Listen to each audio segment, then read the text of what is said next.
जय हिंद साथियों, आज मैं लेके आया हूँ मॉडल स्कूल एवं उत्कृष्ट विद्यालय 2006 का जो है सॉल्व पेपर पूरा का पूरा बताने वाला हूँ इस वीडियो के माध्यम से।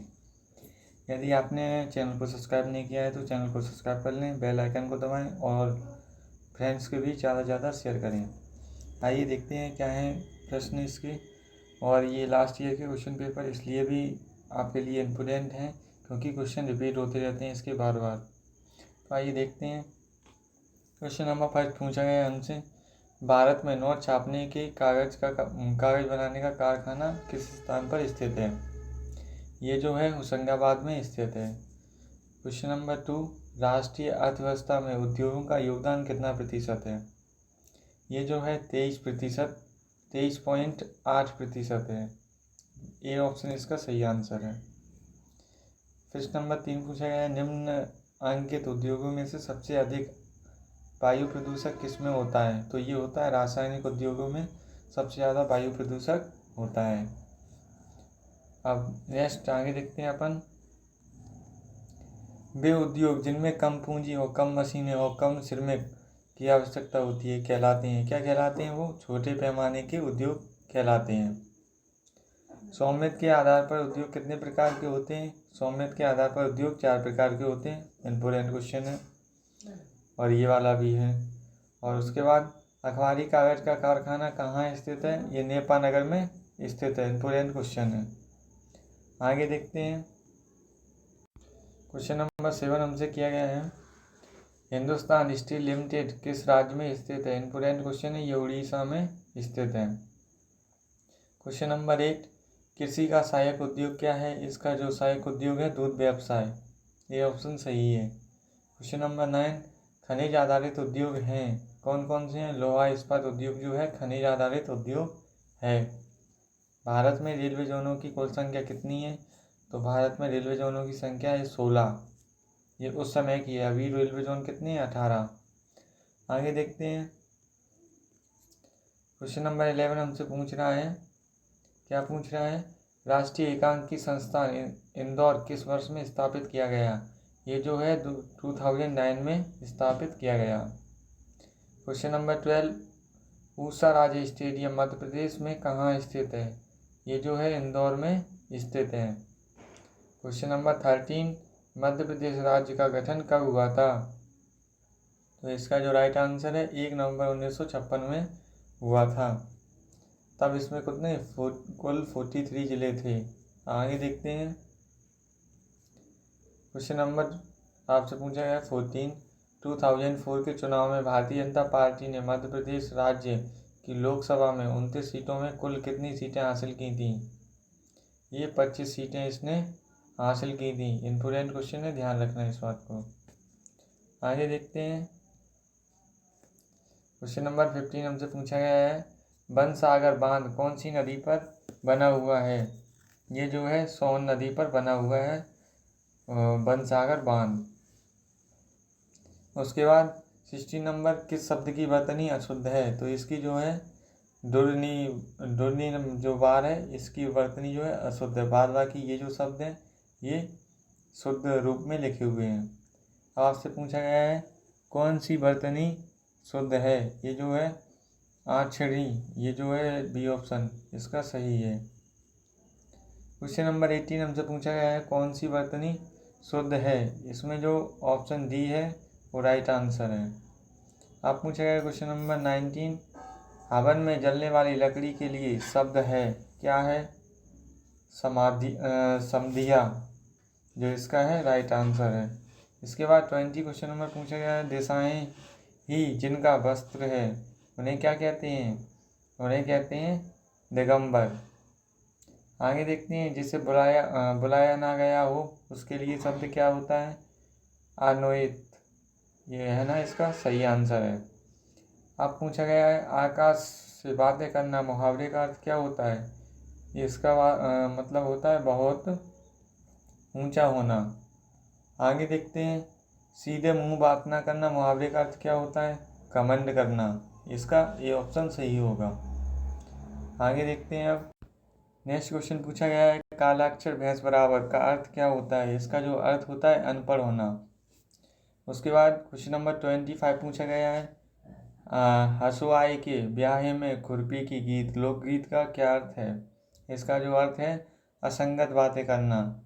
मक्खन का तत्सम शब्द क्या है? इसका जो तत्सम शब्द है माखन। कौन सा शब्द तत्सम शब्द है? इसमें सी जो दिन है तत्सम शब्द है। आगे देखते हैं। अब आगे आपसे पूछा गया है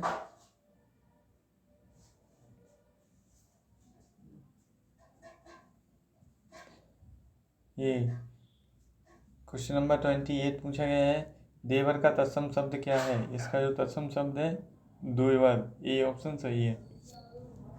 क्वेश्चन नंबर 19 में पूछा गया है कौन सा शब्द तत्सम है? तो इसका राइट ऑप्शन डी है सूरज। अब यहाँ से इंग्लिश के क्वेश्चन स्टार्ट होते हैं। Complete the following sentence he would come if U dot dot dot क्या होगा? बेस्ट जो इसका बी ऑप्शन है सही है। फिर उसके बाद 31 what is the indirect narrations of the following he said I have seen this man. तो इसका सही ऑप्शन क्या होगा? D he said that he had seen that man. Next देखते हैं। नेक्स्ट हमसे किया गया क्वेश्चन 32 नंबर का identify the part of speech of underline word I hear of this only yesterday. इसका क्या होगा? एडवर्ब। ओनली जो है इसमें क्या है? एडवर्ब। 33 नंबर का what is the passive voice of the following she teach us English. इसका राइट ऑप्शन क्या होगा? C we are taught English by her. आगे देखते हैं। अब आगे हमसे क्वेश्चन किया गया 34 नंबर का what is the indirect narrations of the following he said to me why did you strike me. इसका जो राइट ऑप्शन है B he asked me why I had strike him. उसके बाद पूछा गया है हमसे 35 नंबर का I identify the part of speech of the underline word I ate some rice. इसका सही ऑप्शन क्या होगा? एट इसमें क्या है? एग्जेक्टिव की तरह यूज हुआ है। आगे देखते हैं we hurt our self. Hurt your our self इसमें क्या है? इसमें है प्रोनाउन। आगे देखते हैं। अब आगे हमसे 37 नंबर क्वेश्चन पूछा गया है क्या कि I have hear this before किसकी तरह यूज हुआ है? इसमें एडवर्ब की तरह। Question number 38 wisdom is better than strength. इसका जो ऑप्शन सी है नाउन सही है। 39 fill in the blank with the correct options. इसका B option what dot dot number of the book you have a large. इसका सही option है। फिर उसके बाद 14 नंबर का fill in the blanks with the correct option dot dot dot of them is bad. इसका जो नाइदर है ए ऑप्शन सही है। आगे देखते हैं 41 नंबर का पूछे fill in the blanks correct of verb the first world war dot dot dot in 1914। इसका सही ऑप्शन क्या होगा? बी बिगन जो है इसका सही आंसर है। 42 नंबर का पूछा गया the word similar in meanings to unoccupied is. इसका राइट ऑप्शन क्या होगा? डी जो है वैकेंट इसका सही ऑप्शन होगा। अब आगे देखते हैं क्वेश्चंस को।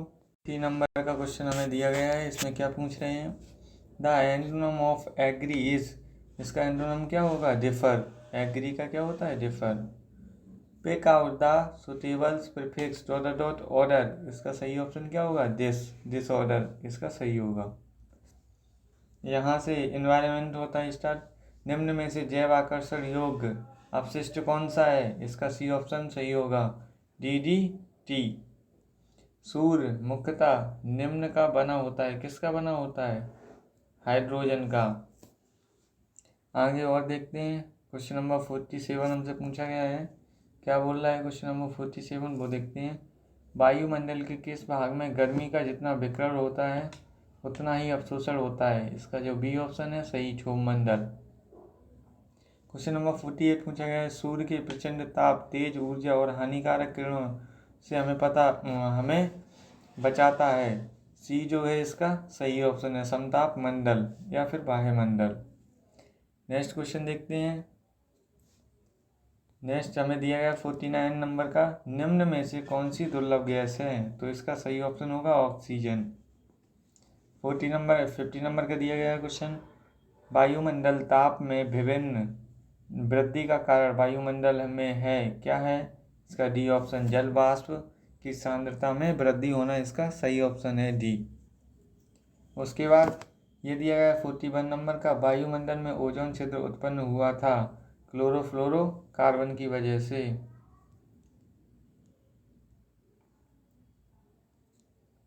क्लोरोकार्बन द्वारा। और 52 नंबर का क्वेश्चन हमसे किया गया है, ताजमहल जो है ना संरक्षण हो रहा है ताजमहल का अम्लीय वर्षा के द्वारा, जिसमें होता है, क्या होता है? कार्बोनिक अम्ल होता है। अब आपसे पूछा गया है, पीने योग्य पानी नहीं होना चाहिए, कैसा नहीं होना चाहिए पीने योग्य पानी? वो आपको सही ऑप्शन बताना है, बी, स्वीकृत जो विलय ठोस पदार्थ में। और 54 नंबर का पूछा गया है, समुद्र के जल में होती है, क्या होती है?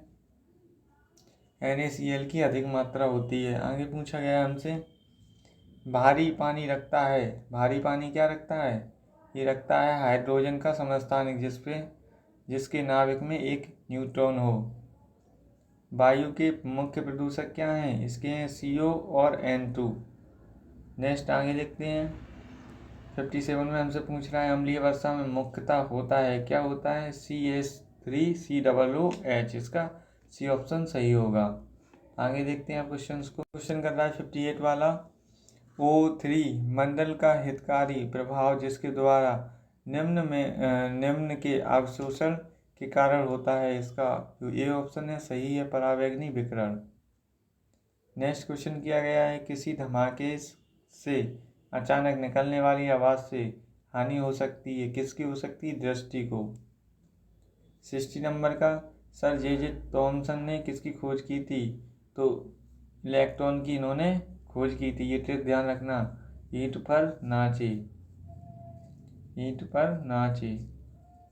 ये शॉर्ट ट्रिक है। इलेक्ट्रॉन की खोज थॉमसन ने, प्रोटॉन की खोज रदरफोर्ड ने, और न्यूट्रॉन की खोज चैडविक ने, ये ध्यान रखना। आपसे नेक्स्ट क्वेश्चन पूछा गया है, क्या पूछ रहा है? पानी का सबसे शुद्ध रूप कौन सा होता है? पानी का सबसे शुद्ध रूप होता है वर्षा का जल। नेक्स्ट पूछा गया है 62 वाला, परमाणु बम के निर्माण में किस प्रक्रिया से काम लिया जाता है? विखंडन द्वारा काम लिया जाता है। अब आपसे 63 पूछा गया है, पेनिसिलिन किससे बनाया जाता है? ये बनाया जाता है फंगी से। और 64 नंबर का, अल्बर्ट आइंस्टीन को किस लिए नोबेल पुरस्कार प्रदान किया गया था? ए, फोटो इलेक्ट्रॉन द्वारा। आपसे 65 नंबर क्वेश्चन पूछ रहा है, क्या बोल रहा है? सर्वाधिक भूकंप एवं ज्वालामुखी कहाँ पर आते हैं? तो ये आते हैं पर्वत एवं पठार में सर्वाधिक ज्वालामुखी आते हैं। आगे देखते हैं, अब आगे क्या बोल रहा है? 66 नंबर का क्वेश्चन है, सफ़ेद प्रकाश की किरणों को विभिन्न रंगों में विभाजित होने की प्रक्रिया को क्या कहते हैं? इसे कहते हैं अपविकिरण।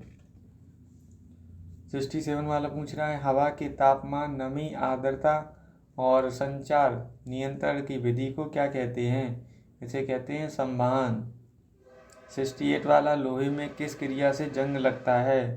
तो ये लगता है ऑक्सीकरण के द्वारा। अब आगे आपसे पूछ रहा है 69 वाला, जिस प्रक्रिया में दो न्यूक्लियस मिलकर एक बड़े नाभिक का निर्माण करते हैं उसे क्या कहते हैं? उसे कहते हैं संलयन। फिर 70 वाला पूछ रहा है, बल का मात्रक है, क्या है? न्यूटन। इम्पोर्टेंट क्वेश्चन है ये दोनों ही। फिर इसके बाद, वृक्षों की आयु किससे मापी जाती है? विरहों की संख्या गिनकर। आगे 72 वाला दिया है, मनुष्य ने जब चंद्रमा पर कदम रखा था उस समय किसने कहा था, एक आदमी के लिए यह छोटा कदम है परंतु मानवता के लिए यह एक बड़ी छलांग है? डी, नील आर्मस्ट्रांग ने ये बात कही थी। इसका राइट ऑप्शन क्या होगा? डी। और ये इम्पोर्टेंट क्वेश्चन है। आगे देखते हैं, अब हमसे 73 वाला क्वेश्चन पूछा गया है, सागर में ज्वार भाटा का क्या कारण होता है? इसका कारण होता है चंद्रमा का गुरुत्वाकर्षण। ये ऑप्शन सही है। आप 74 पूछा गया है, श्रीनिवास रामानुजन का एक लंब प्रतिष्ठ है। सही, ये जो राइट ऑप्शन है सी, गणतज्ञ थे ये इम्पोर्टेंट क्वेश्चन है। निम्न में कौन सी बीमारी वायरस से उत्पन्न होती है? ये होती है मियादी बुखार, ये भी इम्पोर्टेंट क्वेश्चन है। ध्वनि की अधिकतम रफ्तार होती है किसमें होती है? लोहे में। और निर्वात में सबसे कम होती है, ये भी इम्पोर्टेंट क्वेश्चन है, नोट कर लो इसको। आगे देखते हैं 77 वाला, निम्न में कौन सी गैस भोपाल त्रिशदी से संबंधित है? मिथाइल आइसोसाइनाइड, ये भी इम्पोर्टेंट क्वेश्चन है, आ सकता है इस बार। 78 वाला, गुरुत्वाकर्षण के प्रभाव से मुक्त रूप से गिरते हुए किसी पदार्थ का वजन होगा? क्या होगा? कोई वजन नहीं होगा, ये ऑप्शन सही है ये।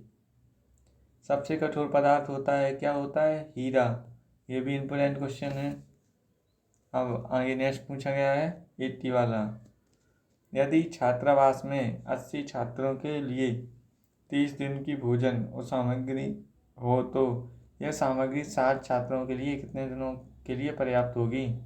तो आपका इसका राइट आंसर बताना है। इसका जो राइट ऑप्शन होगा क्या होगा वो आपको बताना है। इसका जो राइट ऑप्शन होगा ए, कितने दिनों के लिए होगी सामग्री? वो 20 दिनों के लिए। नेक्स्ट आगे देखते हैं, हमें 41 वाला 81 क्वेश्चन नंबर दिया है, कितने समय में 2700 रुपये का मूलधन 6.2/3% ब्याज का वार्षिक दर से 3240 रुपये हो जाएगा?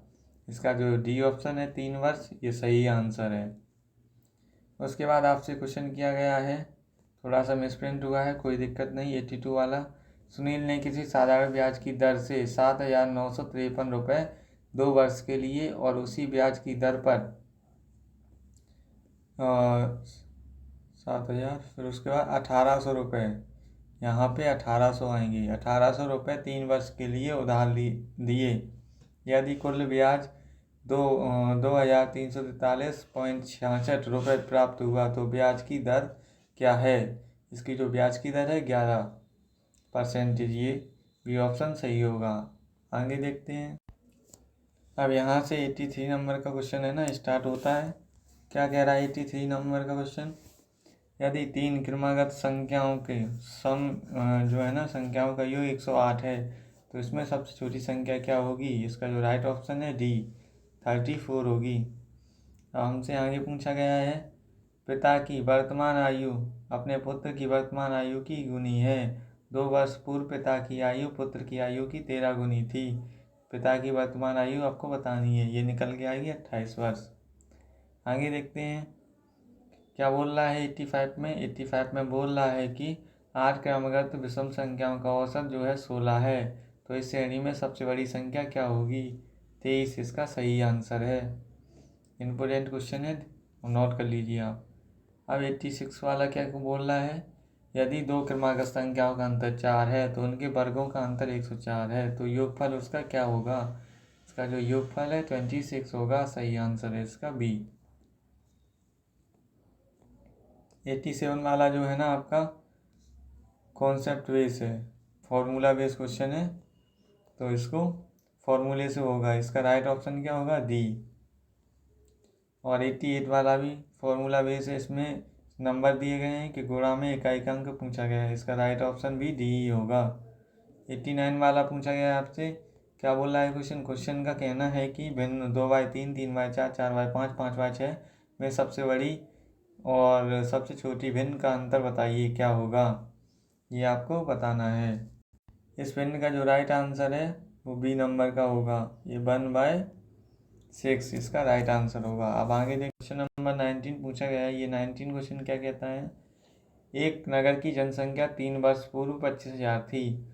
यदि उसमें 3 वर्ष क्रमिक रूप से 10, 15 और 8% की वृद्धि हुई हो तो नगर की वर्तमान जनसंख्या क्या होगी? सी, 34,155, इसका सही आंसर होगा।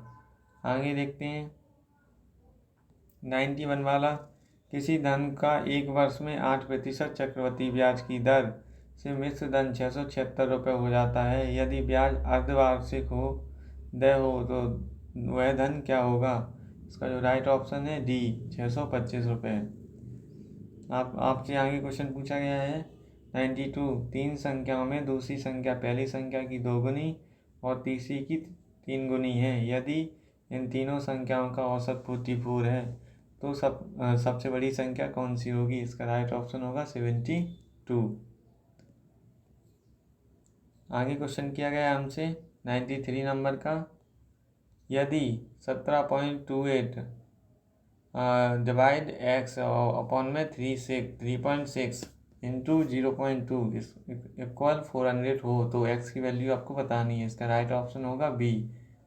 क्या निकल के आएगा? 0.0024। आगे देखते हैं 94 नंबर का क्वेश्चन, यदि 8 की पावर 5 डिवाइड 16 की पावर 1.1 इंटू 2 की पावर 5 - 4 इज इक्वल 2 की पावर x हो तो x का मान क्या होगा? इसका जो मान है 16 होगा। आगे आपको 95 वाला क्वेश्चन नंबर पूछा गया है, एक संख्या को 6 से भाग देने पर 3 शेष बचते हैं। इस संख्या के वर्ग को 6 से भाग देने पर क्या शेष बचेगा? ये ऑप्शन सही है, 3 बचेगा शेष। हमसे क्वेश्चन नंबर 96 पूछा गया है, 2073 और 3064 कितना प्रतिशत है? तो इसका जो राइट ऑप्शन 75% है इसका। अब आपसे 97 वाला पूछा गया है, चावल के भाव में 20% की वृद्धि हो जाने पर एक व्यक्ति उसके उपयोग में कितने प्रतिशत को कमी करे कि चावल पर किया जाने वाला खर्च वही हो? तो इसका राइट आंसर क्या होगा वो मैं आपको बता दे रहा, बी ऑप्शन इसका राइट आंसर है। 16/60 सही 2/3%। आगे देखते हैं, आगे आपसे क्वेश्चन पूछा गया है 98 वाला, क्या बोल रहा है, एक व्यापारी अपने सामान पर 20% मूल्य बढ़ाकर अंकित करता है। यदि वह अंकित मूल्य पर 5% कमीशन काट कर बेचता है तो उसका लाभ क्या होगा? उसका लाभ होगा 14%। आगे देखते हैं 99 वाला क्वेश्चन दिया रखा है हमें, क्या पूछ रहा है, एक दुकानदार ने 1200 रुपये की दर से 2 मेज़ें बेची, उनमें से एक मेज़ पर 15% लाभ और दूसरी मेज़ पर 15% हानि हुई, तो कितने प्रतिशत लाभ अथवा हानि हुई? ये जो है 2.25% हानि हुई। अब 100 नंबर का पूछा गया है, यूरेनियम न्यूक्लियस में कितने प्रोटॉन होते हैं? इसमें जो है 92 प्रोटॉन होते हैं। यदि आपका इस पेपर से संबंधित कोई भी क्वेश्चन डाउट में आ रहा हो तो आप कमेंट सेक्शन में अवश्य बताएं। यदि आप चैनल को सब्सक्राइब नहीं किए हैं तो चैनल को सब्सक्राइब कर लें, बेल आइकन दबाएं और फ्रेंड्स के भी ज़्यादा से ज़्यादा शेयर करें जिससे उनके पास भी ये लास्ट ईयर के मॉडल पेपर पहुंच सकें। आपको अवश्य जानकारी दे दूं कि ये जो लास्ट ईयर के क्वेश्चन पेपर हैं ये आने वाले जो आपकी प्रिपरेशन के लिए बेनिफिट हो सकती हैं, और जो आने वाला टेस्ट है उसमें ये क्वेश्चन रिपीट होते हैं हर बार के। नहीं मानो तो आप देखते रहिएगा, हर साल के पेपर दूसरे तीसरे साल में कुछ क्वेश्चंस रिपीट होते हैं, सारे नहीं होते। तो इसको है ना सारे पेपर अच्छे से तैयार कर लो तो आपका आधा पेपर है ना पूरा कंप्लीट हो जाएगा। फिर आधे के लिए तैयारी आपको करनी रहेगी, वो आपको टॉपिक वाइज सारा सिलेबस प्रोवाइड करा दिया जाएगा जिससे आप तैयारी आसानी से कर सकते हो ऑनलाइन माध्यम से। यदि एक्सीलेंस स्कूल से संबंधित कोई डाउट हो मन में तो आप कमेंट सेक्शन में अवश्य बताइएगा। यदि क्वेश्चन पेपर से संबंधित कोई डाउट हो तो वो भी बताइएगा। मैं आपके सारे डाउट को है ना कमेंट सेक्शन में सॉल्व करने की कोशिश करूँगा, नहीं तो फिर उस टॉपिक पर वीडियो ज़रूर बनाऊँगा। जय हिंद साथियों, मिलते हैं फिर ऐसी वीडियो के साथ। जय हिंद, धन्यवाद।